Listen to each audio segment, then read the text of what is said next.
As we all know, the COVID-19 epidemic has had a profound impact on the American economy. It certainly has had a profound impact on the Ohio economy as well.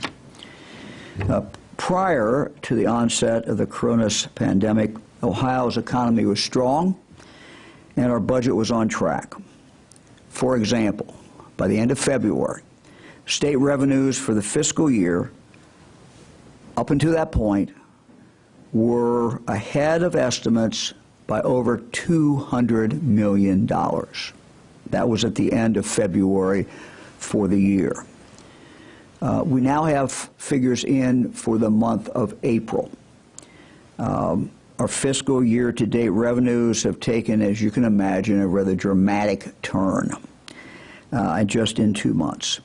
We are now below the budget estimates for the year by $776.9 million. So as you can see, that is a turnaround going the wrong way of close to $1 billion. Just to put this in perspective, $1 billion per month is what the state pays and spends on primary and secondary education, as well as to our state colleges and universities each month. That's each month. Our Office of Budget Management Director, Kim Murnix, and her team are projecting that state revenues will continue to be below budget in the coming months as we move through this crisis. Nationwide economic forecasts have, of course, been very unpredictable. The forecasts, as well as OBM's projections, indicate to me that we need to make significant changes to our state budget to prepare for the coming months. As I have said, this is certainly no ordinary time, and we cannot continue onward as if this was a normal period of time. In Ohio, we of course have a 2-year budget cycle. Each fiscal year runs from July 1st to June 30th, and we are now starting the 11th month of our 24-month budget cycle. The budget has to be balanced throughout that entire period of time, and it has to be balanced by the end of each of those separate years. Unlike the federal government, we have to balance our budget, and we intend to do so. So today I am announcing a $775 million budget reduction in general revenue fund spending for the remainder of 2020. That means that we have to obtain these $775 million in cuts in the next 2 months. Decisions like this are certainly very difficult and unpleasant, but they are part of my responsibility as your governor to make. While we do not know what the coming months will hold, we do know that COVID-19 is here with us and will be here with us for a while. That does not exempt us from the obligation to balance our budget. Making difficult budget decisions now will help us down the road, and it will help us while we continue our discussions for the next fiscal year budget. Let me explain a little bit about that. I have decided to not draw down the money from the rainy day fund for the next 2 months. We have decided to make cuts which will enable us to balance the budget for the next 2 months.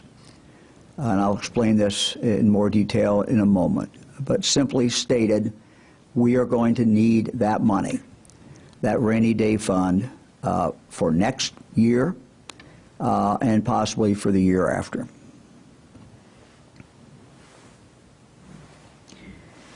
The cruel nature of an economic downturn is that at the time when you are in need of the social safety net, it's also the time when government revenues shrink. We're trying to preserve basic services for people while we get through this period. And one of the things that we're going to try to achieve is some stability.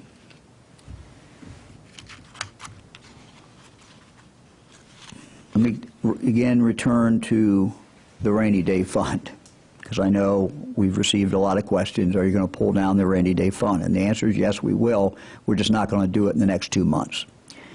I know that I have said that it's raining, but we really do not want to tap into that fund yet. This rain is not a passing spring shower. It could be, we don't really know, but could be a long, cold, lingering storm. We should not use that rainy day funding until we have to. None of these decisions are easy, and I do not make them lightly, but they are necessary. As many of our businesses and our citizens of the state of Ohio are having to make difficult decisions, it is incumbent upon us in government to make those same decisions. I want to outline briefly where these cuts will be made. And again, these are cuts that we'll be making for the next 2 months. We will reduce Medicaid spending by $210 million. K through 12 foundation payment reduction will be $300 million. Other education budget line items, $55 million. Higher education, $110 million. All other agencies, $100 million. And that totals up to $775 million. If the money in the budget, that is Ohio taxpayers' money, only 9.4% is spent on operating expenses of state agencies. Over 85% goes out across the state as subsidies to schools, higher education, Medicaid services, local government, etc.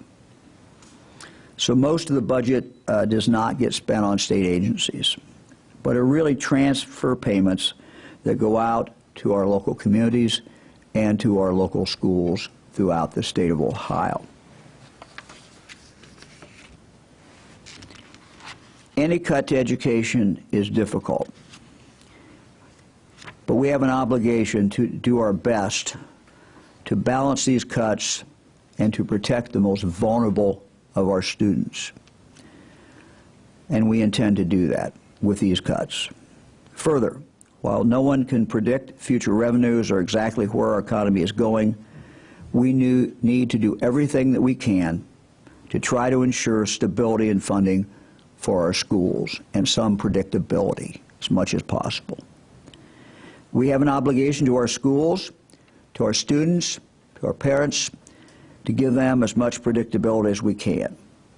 And so if we do not make these cuts now, over the next 2 months, the cuts we will have to make next year would have to be more dramatic.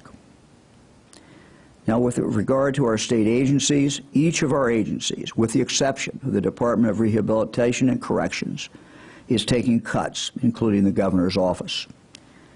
Regarding our state agencies, on March 23rd, I initiated an immediate hiring freeze for state employees and state agencies, boards, and commissions. That continues. I also ordered a freeze on pay increases and promotions of unclassified and exempt staff, and a freeze on new contract series for the states. That continues. I've asked each agency director to continue to identify additional savings in their budgets for the remainder of this fiscal year and for next fiscal year. Moving forward, all state agencies will continue in the hiring freeze as well as the freeze on pay increases and promotions. State agencies will continue to operate under the travel freeze already in effect, with exceptions for those staff providing direct services in regard to this emergency. Further, agencies will immediately freeze new requests for contract services, except for those services that are necessary for emergency response, and will strictly scrutinize the continued need for those services. Agencies will suspend purchasing authority for non-essential purchases with continuation of only mission-critical contractual services. those are the decisions that we are making for the next 2 months. We have been in contact with the legislature about these. I bear the responsibility. We will continue to discuss with the legislature where we will go with next year's budget, which will be immediately upon us. And I look forward to consultation with the minority leadership as well as the majority leadership of both the House and the Senate.